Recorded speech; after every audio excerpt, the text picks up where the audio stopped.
সুন্দরবন নামটা শুনলেই আমাদের চোখের সামনে ভেসে ওঠে বিভিন্ন কথা।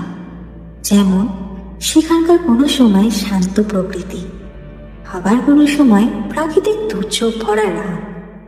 সেখানকার গভীর অরণ্যের মধ্যে লুকিয়ে থাকা কিছু রহস্য, অরণ্যের বাঘ, হরিণ, সেখানকার তিস্তা নদীর মধ্যে কুমির।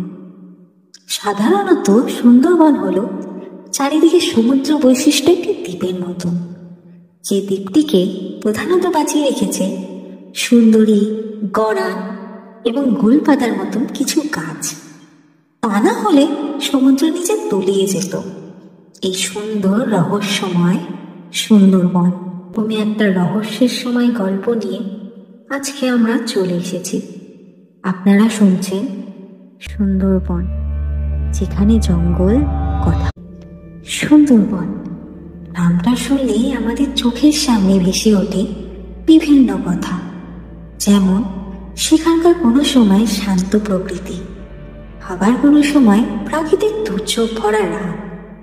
সেখানকার গভীর অরণ্যের মধ্যে লুকিয়ে থাকা কিছু রহস্য, অরণ্যের বাঘ, হরিণ, সেখানকার তিস্তা নদীর মধ্যে কুমির।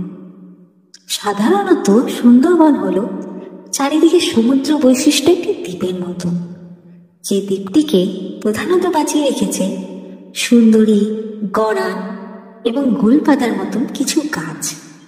তা না হলে সমুদ্র নিচে তলিয়ে যেত। এই সুন্দর রহস্যময় সুন্দরবন, তুমি একটা রহস্যের সময় গল্প নিয়ে আজকে আমরা চলে এসেছি। আপনারা শুনছেন সুন্দরবন, যেখানে জঙ্গল কথা।